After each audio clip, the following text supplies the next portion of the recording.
Unique आवाज़ की प्रस्तुति। छत्रपति शिवाजी भोसले। छत्रपति शिवाजी भोसले 1630 से 1680 तक भारत के एक महान राजा एवं रणनीतिकार थे, जिन्होंने 1674 ईस्वी में पश्चिम भारत में मराठा साम्राज्य की नींव रखी थी। इसके लिए उन्होंने मुगल साम्राज्य के शासक औरंगजेब से संघर्ष किया। सन 1674 में रायगढ़ में उनका राज्याभिषेक हुआ और वह छत्रपति बने।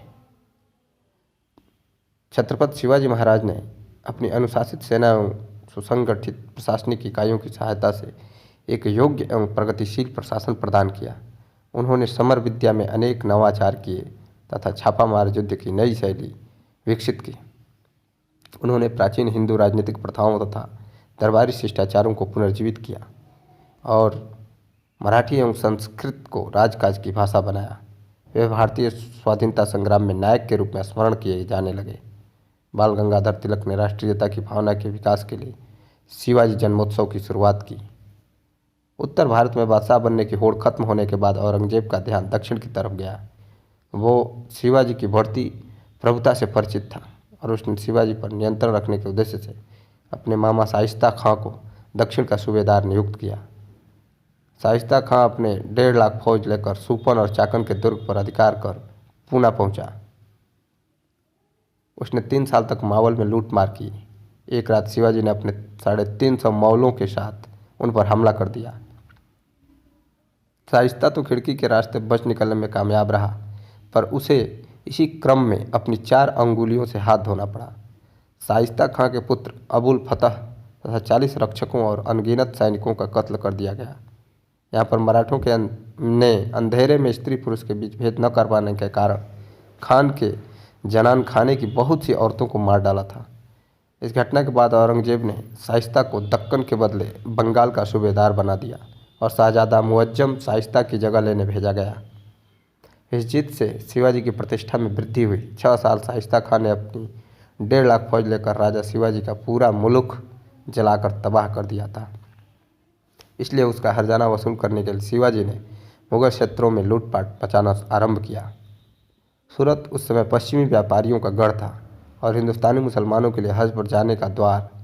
यह एक समृद्ध नगर था और इसका बंदरगाह बहुत महत्वपूर्ण था। शिवाजी ने 4000 की सेना के साथ 1664 में 6 दिनों तक सूरत के धनाढ्य व्यापारियों को लूटा। आम आदमी को उन्होंने नहीं लूटा और फिर लौट गए। इस घटना का जिक्र डच तथा अंग्रेज़ों ने अपने लेखों में किया है। उस समय तक यूरोपीय व्यापारियों ने भारत तथा अन्य एशियाई देशों में बस गए थे।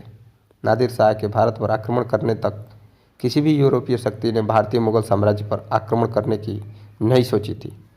सूरत में शिवाजी की लूट से खिन्न होकर औरंगजेब ने इनायत खां के स्थान पर गयासुद्दीन खान को सूरत का फौजदार नियुक्त किया और शाहजादा मुअज्जम तथा उप सेनापति राजा जसवंत सिंह की जगह दिलेर खां और राजा जय सिंह की नियुक्ति की गई।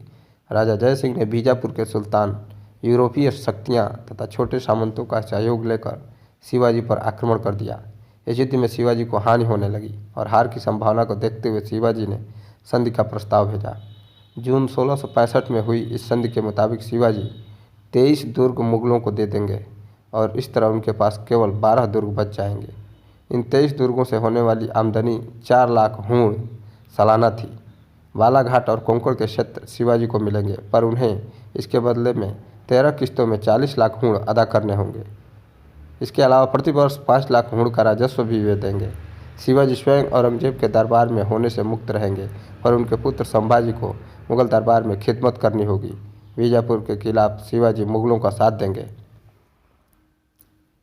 शिवाजी को आगरा बुलाया गया, जहां उन्हें लगा कि उन्हें उचित सम्मान नहीं मिल रहा है। इसके विरोध में उन्होंने अपना रोष भरे दरबार में दिखाया और औरंगजेब पर विश्वासघात का आरोप लगाया। औरंगजेब इससे क्षुब्ध हुआ और उसने शिवाजी को नज़रबंद कर दिया और उन पर 5000 सैनिकों के पहरे लगा दिए। कुछ ही दिनों बाद राजा शिवाजी को मार डालने का इरादा औरंगजेब का था, लेकिन अपने अदम्य साहस और युक्ति के साथ शिवाजी और संभाजी दोनों इससे भागने में सफल रहे। 17 अगस्त 1666 संभाजी को मथुरा में एक विश्वासी ब्राह्मण के यहाँ छोड़ शिवाजी महाराज बनारस गए। पूरी होते हुए सकुशल राजगढ़ पहुँच गए। 2 सितंबर 1666 इससे मराठों को नवजीवन सा मिल गया। औरंगजेब ने जय सिंह पर शक करके उसकी हत्या विष देकर करवा डाली। जसवंत सिंह के द्वारा पहल करने के बाद सन 1668 में शिवाजी ने मुगलों के साथ दूसरी बार संधि की। औरंगजेब ने शिवाजी को राजा की मान्यता दी। शिवाजी के पुत्र संभाजी को 5000 की मनसबदारी मिली और शिवाजी को पूना, चाकन और सुपा का जिला लौटा दिया गया, पर सिंहगढ़ और पुरंदर पर मुगलों का आधिपत्य बना रहा। सन 1670 में सूरत नगर को दूसरी बार शिवाजी ने लूटा। नगर से 132 लाख की संपत्ति शिवाजी के हाथ लगी और लौटते वक्त उन्होंने मुगल सेना को सूरत के पास फिर से हराया। तो अगर यह जानकारी, यह ऐतिहासिक घटना आपको पसंद आई हो तो आप हमारे यूनिक आवाज़ चैनल को सब्सक्राइब जरूर कर लें, साथ ही साथ बेल आइकन दबाना न भूलें। नमस्कार।